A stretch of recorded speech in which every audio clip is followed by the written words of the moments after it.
Hello, everybody, and welcome to my program. I'm your host, Zachary, and today we're going to be going over what sparks creativity in your life, in my life, and everything in between. As some of you may know, I am a child at heart. I am a complete, absolute, fun-loving kid at heart, and that's just how I've always been. I am an artist. For those of you who don't know, I am a children's book illustrator. I specialize in children's books, cover to cover, creating both the text placement, all of the images, all of the illustrations, all the artwork that you see in the book is me. Everything that I work with clients, everything I put my heart and soul into, and that gratifies me. It inspires me to hear other people's certain ideas that they have. They're very creative ideas, and I implement them as best I can onto the page, and I bring it to life. I don't just specialize in children's books. I also create logos. I do commissions. I do pet portraits. For those of you who know me, my fiance and I are dog people. We are dog lovers till the end, and we always would be. I would see that for the entire rest of our life being that way. Wouldn't have it any other way. But back to the topic, what inspires us? Not only our dogs, not only my music around me, not only my hi-fi setup, but my upbringing and memories that I have that support that and why I do it, and why it's a hobby for me. Growing up, I was influenced by my grandfather very much. He's a very inspiring man. Same with my uncle. Both Manzas, both people that I always strove to be. Every Sunday, an Italian family that we are, every Sunday he would invite us all over for a big Italian dinner, and he'd have the music on. He'd have his Sinatra and his typical older person music, but it inspired me. And it was jazz, and it was Dean Martin, and it was Frank Sinatra, and it was all of that. It was great stuff. That always inspired me. That inspired me to collect myself down the road, and it didn't hit me until I was about 19, 20. I started just here and there picking up records. I frequent the antique shops and frequent the dime stores and all that stuff, and places down in Cape Cod that would sell records, and I would collect them one by one now and then.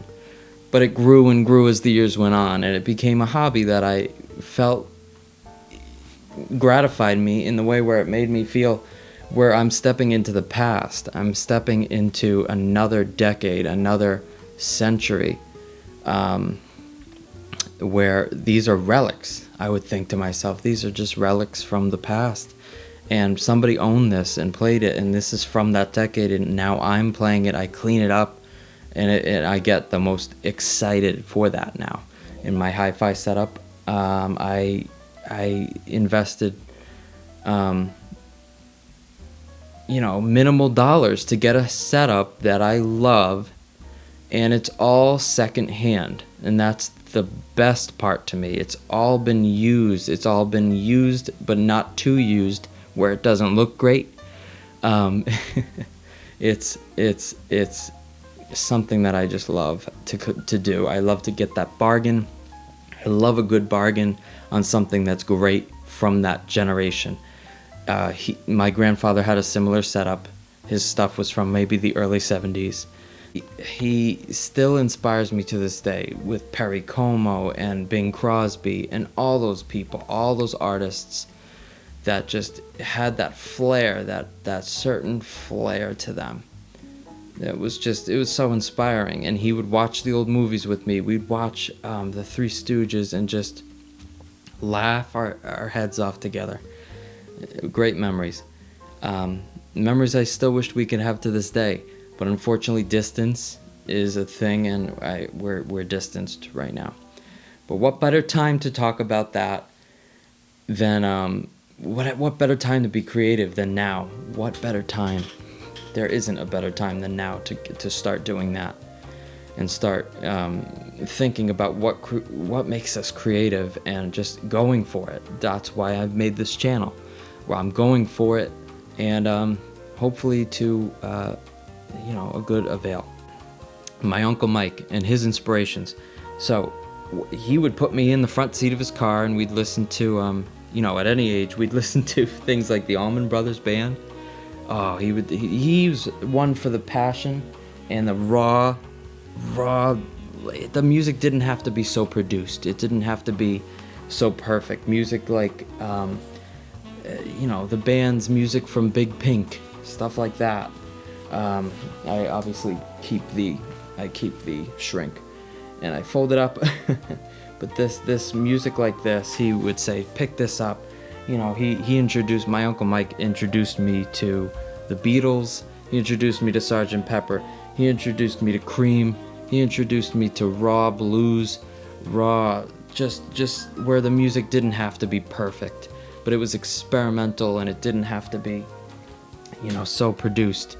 Later on, I would find it that my own sensibilities drove me more towards the produced side of it, like Paul McCartney and some of the Beach Boys and all that stuff, just by myself researching and eventually becoming obsessed with that kind of stuff, music like that, Motown and stuff. That Motown, such as this Smokey Robinson.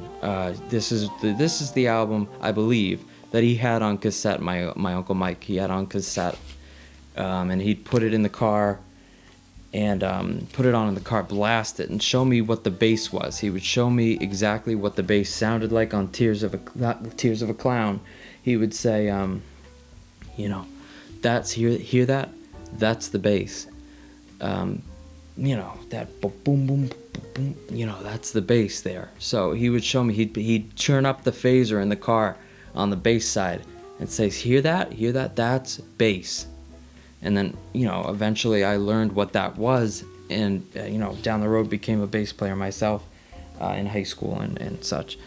But I still love the bass to this day. And music like Led Zeppelin, this is just great stuff. Talk about love. This is excellent stuff that he blasts in his car, in his house, always, and it's inspired me to do the same. Of course, the coveted, Led Zeppelin 2, stereo on Atlantic, stereo pressing. This was my fiance's, her father's record that I picked up, and just he loves stuff like that. My uncle, and he would pass that down to me. He would show me, listen to that power, that raw, that passion in the music. He loved that, and I did too. But down the road, I began to go towards more Paul McCartney and Wings. I'm a huge Beatles fan, but especially Paul McCartney. And my uncle doesn't so much care for Paul McCartney or the Beach Boys, but I'm obsessed with those. Those two artists are probably my favorite. Paul McCartney, the Beach Boys, the Beatles, and then all of my grandpa's era. The Dean Martins, the Frank Sinatras, the Perry Como. It's great stuff. Johnny Mathis, my mom with Johnny Mathis. I collect all that. It just brings me there. Brings me back to being with them, to being a kid, to being inspired. And anytime I sit down to draw, anytime I sit down to create something, I will put one of those many myriad of things on, and I will just feel so inspired. I will feel it.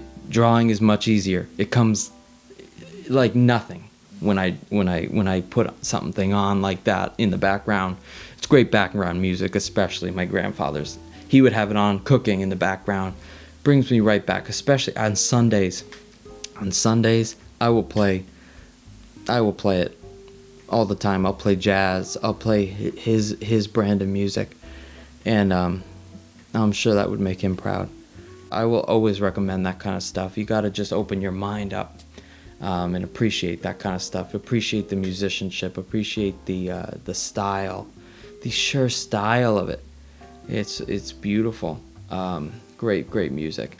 Alright, folks, that's going to do it for me for this debut episode. I want to thank you for watching till the end of the video. If you'd like to share with a friend, I'd much appreciate it.